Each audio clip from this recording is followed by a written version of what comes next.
Þykkur reykjarmökkur lá yfir borginni Lviv í vesturhluta Úkraínu en Rússar héldu eldflaugaárásum áfram í dag. Árásir í vesturhluta Úkraínu ganga þvert á yfirlýsingar rússneska hersins í gær. Stríðið í Úkraínu prófraun okkar tíma, segir Bandaríkjaforseti. Þyrlur Landhelgisgæslunnar hafa að minnsta kosti tvisvar á síðustu vikum ekki geta flogið út fyrir 20 sjómílur til að sækja veika sjófarendur því engin önnur þyrla var til taks.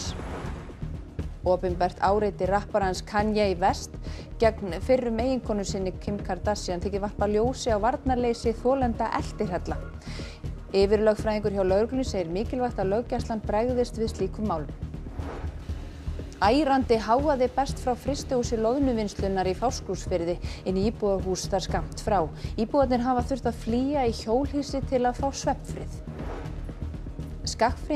Skagfirðingar horfa á eftir menningarverðmætum þegar verslun Haraldar Júlíussonar lokar eftir 103 ára starfsemi.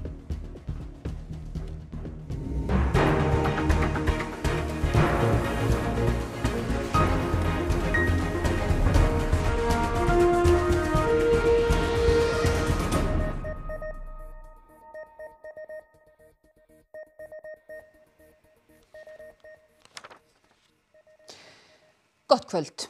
3 öflugar sprengingar heyrðust í borginni Lviv í vesturhluta Úkraínu síðdegis í dag og þykkjan reykjarmörk lagði yfir borgina. Talið að minnst 5 hafi særst í þessum árásum sem stangast á við yfirlýsingar talsmanns rússneska hersins í gær sem sagði fyrsta áfanga lokið og að framvegis myndi herinn einbeita sér að Donbass svæðinu sem í austurhluta landsins. Lviv hefur hingað til verið hlíft við að mestu í þessu árásarstríði Rússa og þar hefur fólk frá öðrum borgum og bæjum í Úkraínu leitað skjóls. Ólöf, við virtumst vera að horfa fram á þáttaskil í stríðinu og þegar Rússar sögðust ætla að einbeita sér að Donbass svæðinu. En hvað er þetta að lesa í þessar vendingar í dag? Það er kannski erfitt að geta sér til það hvað Rússlandsforseti er að hugsa og markmiðið með þessu stríði Pútíns hefur í raun bara verið frekar óljóst alveg frá upphafi. Þessar yfirlýsingar í gær gætu þýtt að Pútín langi bara að fara að ljúka þessu stríði og bara þrengja fókusinn, taka yfir þennan austurhluta og þar með landleiðina yfir til Krímskaga. En það gæti líka verið merkjum að rússneski herinn ætli bara að bakka aðeins til þess að ná vopnum sínum. En við höfum alveg heyrt fregnir af miklu mannfalli í þeirra röðum og það er svona, flestir greinendur eru sammála það að Úkraínuher sé að veita mun meiri viðspyrnu heldur en Rússar héldu fyrirfram. Joe Biden Bandaríkjaforseti, hann var í Póllandi í dag og það er ekki svo langt frá borginni Lviv. Nei, það er rétt og það er einhverja svona bollaleggingar það að þessar árásir á þá borg hafi verið einhvers svona skilaboð til Biden. En það verður ekki fullyrt hér. Joe Biden, hann hélt svona nokkuð magnþrungið ávarp bara núna á 7. tímanum og sagði meðal annars að þetta stríð væri prófraun okkar tíma og svo klikkt hann út með því að segja að það væri bara ótækt að Vladimir Putin yrði áfram við völd í Rússlandi. En hann átti svolítið annarsama dag í Póllandi áður en hann heldur heim til Bandaríkjanna núna og hann hitti þar meðal annars flóttafólk frá Úkraínu sem hefur leitað þar skjóls. Bandaríkjaforseti leit við í miðstöð fyrir flóttafólki í Varsjá í morgun. Hann segist þekkja tilfinninguna sem fylgir því að eiga ástvini á vígvellinum. Every morning you get up and you wonder. You just wonder, you pray you don't get that phone call. And they're an amazing group of people. Meir en 2 milljónir hafa flúið til Póllands. Þótt fólk sé ánægt með stuðning Bandaríkjaforseta vilja sum að hann geri meira. Мы думаем, что это правильно, это нужно. Хотелось бы, чтобы он сам приехал на Украину. То, что там происходит сейчас, он просто не видит это глазами. Да, мы же ждем, чтобы помогли решить это все, чтобы наконец-то все уже закончилось, и мы могли вернуться в свои дома и в свою страну. Biden átti fund með varnarmála og utanríkisráðherrum Úkraínu í Varsjá, en einnig Andrzej Duda forseta Póllands. Þeir hafa ekki verið sammála margt hingað til. Duda var stuðningsmaður Donalds Trump og segja má að samheldni forsetana tveggja sé merki eindrægni NATO-ríkjanna sem hefur sjaldan verið meiri en nú. Dzisiaj Co bardzo ważne dla mnie, pan prezydent Joe Biden po raz kolejny zdecydowanie podkreślił, że niezależnie od wszystkich okoliczności artykuł 5 Traktatu Północnoatlantyckiego mówiący o kolektywnej obronie w przypadku ataku na jakiekolwiek państwo członkowskie absolutnie wiąże, 100% wiąże. Evrópuheimsókn sinni lauk Biden svo á að flytja ávarp í miðjum gamla bænum í Varsjá. A battle between democracy and autocracy, between liberty and repression, between a rules-based order and one governed by brute force. In this battle, we need to be clear-eyed. This battle will not be won in days or months either. We need to steel ourselves for the long fight ahead. Að minnstakosti tvívegis á síðustu vikum hafa þyrlur Landhelgisgæslunnar ekki geta flogið út fyrir 20 sjómílur til að sækja veika eða slasaða sjófarendur. Í nokkra klukkutíma á fimmtudag var engin þyrla tiltæk og ekki hægt að sinna útkalli sem barst. Ömurlegt, segir formaður Sjómannasambands Íslands. Í flota Landhelgisgæslunnar eru 3 þyrlur. Það þurfa talsvert viðhald og þjónustu og því gert ráð fyrir að 2 þeirra séu til taks öllum stundum á meðan ein í viðhaldi. Sú hefur þó ekki verið raunin. Í nýrri skýrslu Ríkisendurskoðunar kemur fram að 7 daga árið 2020 hafi engin þyrla verið til taks og 188 daga aðeins ein þyrla. Þetta meira en hálft árið en samkvæmt upplýsingum frá Gæslunni skýrist þetta meðal annars af því að það ár voru nýjar þyrlur teknar í notkun og því dagarnir óvenju margir. Ef aðeins ein þyrla af 3 til taks kveða reglur á að hún megi ekki fljúga lengra en 20 mílur út fyrir landið til að sækja, veika eða slasaða sjófarendur. Samkvæmt upplýsingum Fréttastofu hefur það gerst tvívegis á síðustu vikum að þyrlur gátu ekki sinnt slíkum útköllum fyrr en skipin höfðu siglt nær landi því aðeins ein þyrla var til taks. Þá gerðist það í vikunni að áhöfn einnar þyrlu Gæslunnar var á leið á æfingu þegar upp kom bilun á sama tíma og útkallsboðun kom. Þyrlan náði því ekki að sinna útkallinu því hvorug hinna var til taks. Þetta staðfestir Viðar Magnússon yfirlæknir þyrlusveitarinnar. Formaður Sjómannasambands Íslands kveðst hafa bent stjórnvöldum margsinnis á þessa stöðu og krafist úrbóta. Mér finnst það ömurlegt og þetta bara sýnir það að við verðum að standa betur að þessum málum. Við erum með 3 þyrlur hérna núna, einu sinni vorum við bara með 1 Nú eru 3 og stundum engin þeirra tiltæk og þessu verður að breyta með öllum ráðum og við bara ákall til þeirra sem ráða hér að þessu verður breytt með öllum ráðum. Ásgeir Erlendsson, upplýsingafulltrúi Landhelgisgæslunnar, segir mjög sjaldgæft að engin þyrla sé til taks eins og gerðist í vikunni og að það hafi varað í nokkrar klukkustundir. Hins vegar geri 3 þyrlukerfið ráð fyrir að minnstakosti 30 daga á ári geti þyrlurnar ekki sinnt útköllum lengra en 20 mílur á haf út. Þolendur eltihella eiga erfitt með að bregðast við síendurteknu áreiti og skiptir þá engu hver á í hlut, líkt og mál ofurstjörnunnar Kim Kardashian sýnir. Yfirlögfræðingur hjá lögreglunni segir mikilvægt að lögum umsáturseinelti og nálgunarbann sé beitt í slíkum málum. Raunir raunveruleika stjörnunnar Kim Kardashian hafa undanfarið ratað úr gulupressunni yfir í fréttir hefðbundinna fjölmiðla. Stórir alþjóðlegir miðlar á borðið CNN hafa fjallað málið sem snýst stöðugt áreiti fyrrverandi eiginmanns hennar, Kanye West, sem hefur að mestu farið fram fyrir opnum tjöldum á samfélagsmiðlum. Eftir skilnað þeirra hjóna hefur Kanye, sem nú heitir reyndar Ye, farið mikinn í lýsingum á hvernig hann ætli sér að ná henni aftur og gefið henni ástæðu til að óttast öryggi sitt og sinna nánustu. Ye hefur síðan verið hent út af Instagram og póstum hans eitt af Twitter. Ye hefur einnig ráðist gegn núverandi kærasta Kim, grínistanum Pete Davidson. Það gekk svo langt að í myndbandi sínu við lagið Easy sést leirmynd af Ye sjálfum grafa Pete lifandi og afhausa hann svo.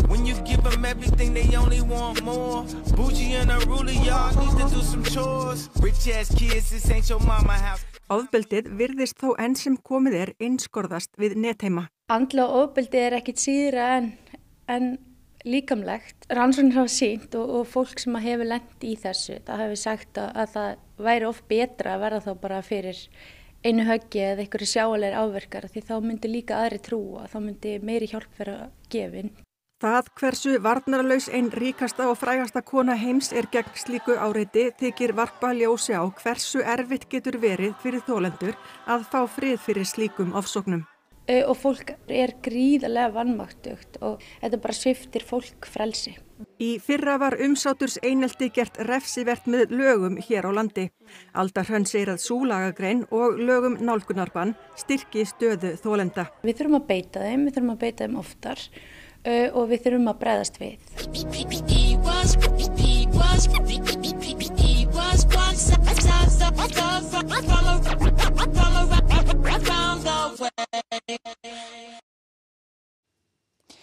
Forseti norska stórþingsins segir að skipan hans í embættið sýni að allir hafi tækifæri þar óháð stöðu og uppruna.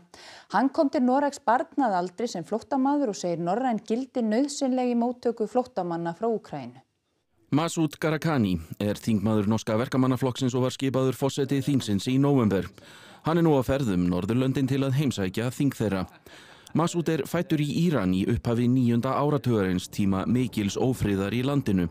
Hann minnist þess 5 ára gamall þegar loftvarnaflautur fóru af stað á nóttunni. Og da pleide jeg å se opp mot himmelen, og så trodde jeg først det var stjerner som skinte, men etter hvert så lærte jeg meg at det var det daglige bomberegnet over Teheran, for dette var under krigen mellom Iran og Irak. Og det var jo en av de nettene hvor mine foreldre så på hverandre og så på meg og tenkte at vi kan ikke bo her lenger. Noregur var fyrir valinu þar sem fjölskyldan átti skildmenni þar.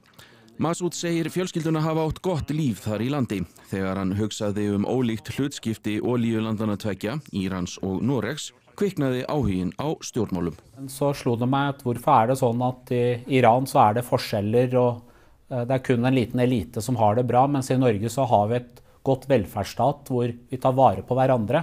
Og da skjønte jeg at det var politikken da. Masud var þingmaður 2017 og nú þingforseti. Det noen spesiell følelse som følger det at være den første stortingspresident med etnisk bakgrunn? Men det jeg alltid pleier å si jo stolt av Norge. For det viser jo at uavhengig av hva slags bakgrunn du har, blir du en del av det norske samfunnet og en del av demokratiet, så har du muligheter, og det jo jeg et godt eksempel på. Hvað var það stríðið í Úkraínu Masud ánægður með þverpólitíska samstöðu stuðning Norðmanna, bæði mannúðaraðstoð og móttöku flóttamanna.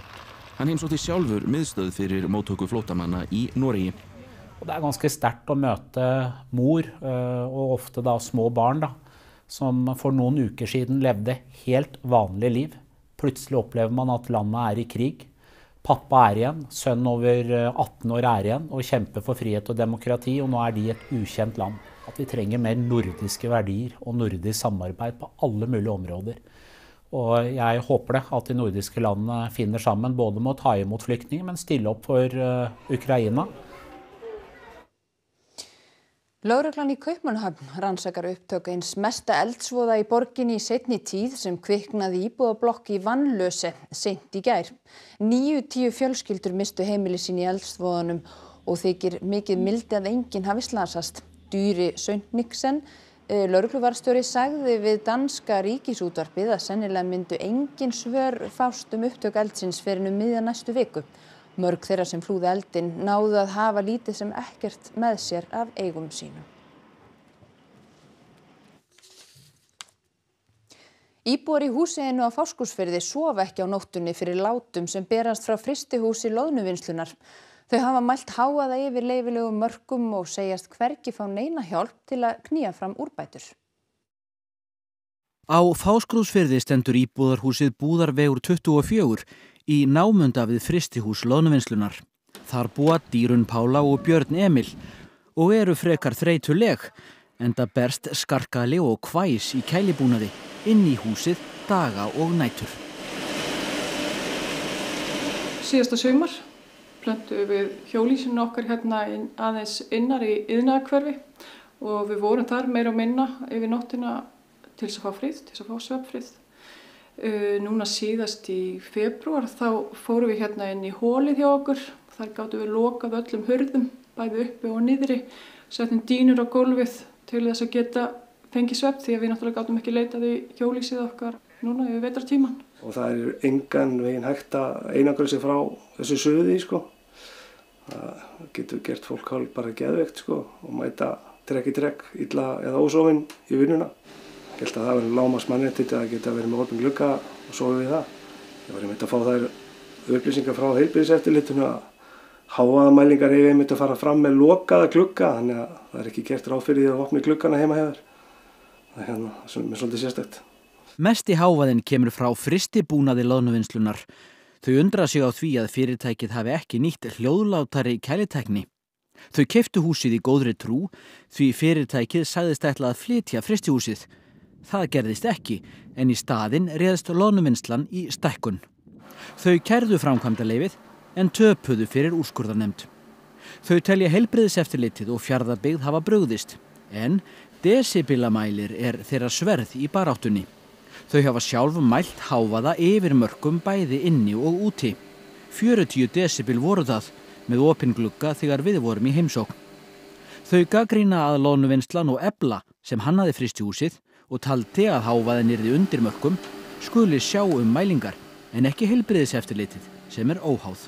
Þetta er náttúrulega galin stjórnsýsla algjörlega í boði heilbrigðiseftirlitsins. Loðnuvinnslan vildi ekki upplýsa niðurstöður nýjustu mælinga fyrr en heilbrigðisnefnd hefði fundað þær. Björn og Dýrun hafa kært málið til umboðsmanns Alþingis í von svefnfrið. Ómar Már Jónsson leiðir lista Miðflokksins í Reykjavík í sveitarstjórnarkosningunum í vor. Þetta var niðurstaða félagsfundar í gærkvöld en ákveðið var að aflýsa félagsprófkjöri þar sem engir tveir sóttust eftir sama sætinu. Í öðru sæti listans er Jósteinn Þorgrímsson og Sólveig Daníelsdóttir í því þriðja. Vigdís Hauksdóttir hefur verið borgarfulltrúi Miðflokksins á kjörtímabilinu en hún gaf ekki kost á sér. Veitingastaðir í Stykkishólmi eru svo þétt setnir á sumrin að ekki fá allir sæti sem vilja. Nú standa yfir framkvæmdir í einum þeirra til að anna eftirspurn. Það er nóg að vera við Narveirarstofu í Stykkishólmi. Búið er að grafa 200 tonn úr kjallara hússins. Þar á að bæta við bar með 50 sætum. Að steypa þennan vegg upp aftur sem að þetta maður taka. Og þá er þetta að fara klára að laga gólfið. 80 sæti eru nú á veitingastaðnum og fjölgar þeim því nú meira en helming. Ferðamannaflaumurinn í Stykkishólmi er í hámæli 6 mánuði á ári og hefur verið örðugt að anna eftirspurn. Og við höfum verið að missa frá okkur á hverjum einasta degi svona 70-100 mann sem ekki hafa komið stað en vilja fá að bíða og þá vantaði okkur þessa biðstofu. Þannig að fólk getur sest eitthvað niður og fengið sér drykki eða til sér. Við stefnum á að opna í byrjun sumars. Það bara stendur þokkalega þá.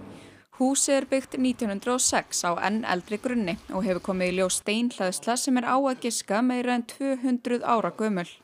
Og við náttúrulega þurfum að vinna með minjavernd út af húsinu því það er það gamalt. Þannig að við erum bara búin að þurfa að vera í svona alls konar svoleiðis líka. Þannig að þetta er ekki bara að fara á stað og ætla að gera hlutina. Narveirarstofa var sett á sölu í fyrra en ekki bárust ásættanleg tilboð að mati Steinunnar og Sæþórs. Þau hafa átt og rekið staðinn í meira en 20 ár. Þannig að við bara tókum ákvörðun að réttur aðili kemur þegar hann kemur og það er ekkert sem stoppar okkur þannig að við höldum bara áfram.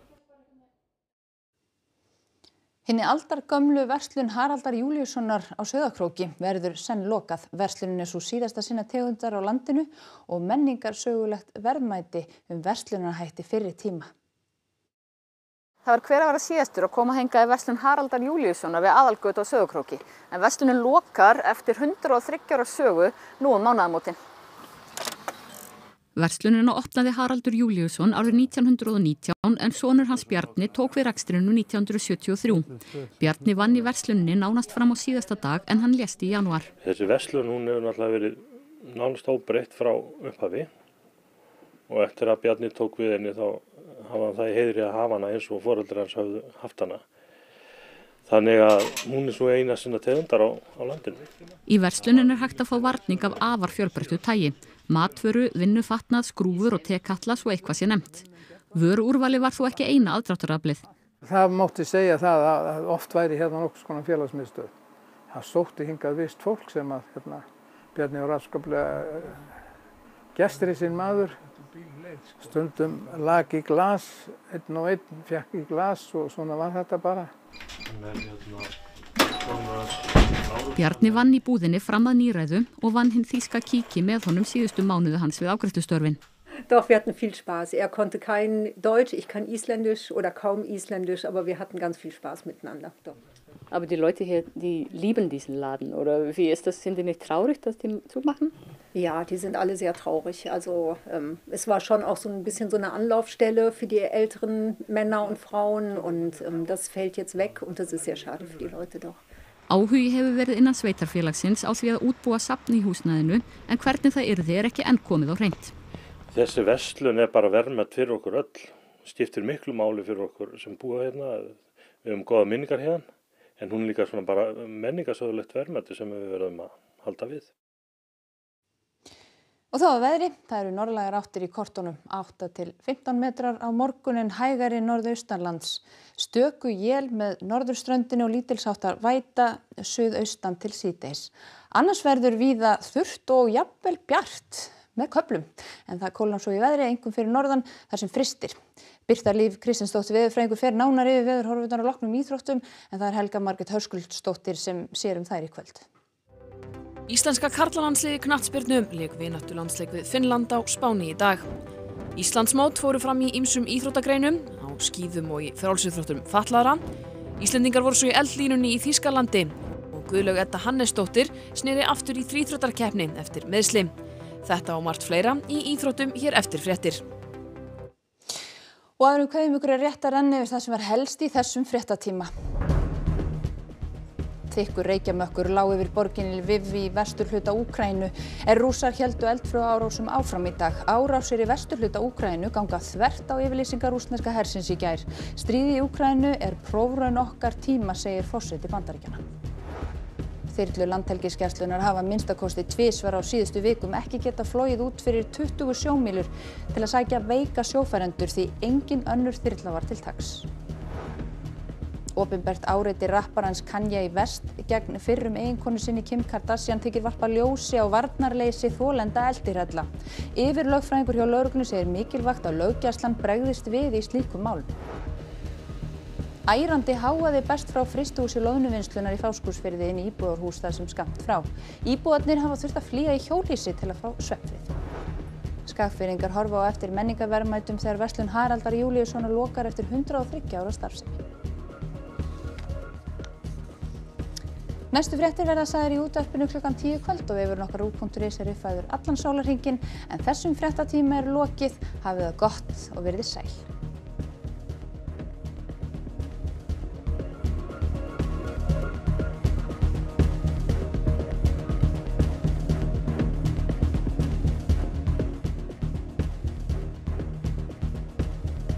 Á RÚV í kvöld. Bandaríska söngvakeppnin American Song Contest nú haldin í fyrsta sinn þar sem kepst að semja og flytja besta lagið að hætti Eurovision. Spiderwick-sögurnar ævintýramynd 3 systkini sem flytja ásamt móður sinni á niðurnýtt óðal sem reynist búa yfir ýmsum leyndardómum. Mömmufrí gamanmynd 4 mæður sem gerir sér glaðan dag til tilbreytingar. Fljótlega snýst saklaus kvöldferður upp í eitthvað allt annað. Sunnudag á RÚV. Hringfarinn hefur lent í mörgum ævintýrum á ferðum sínum heiminn. Í þetta sinn farið þvert yfir Afríku á mótorhjóli.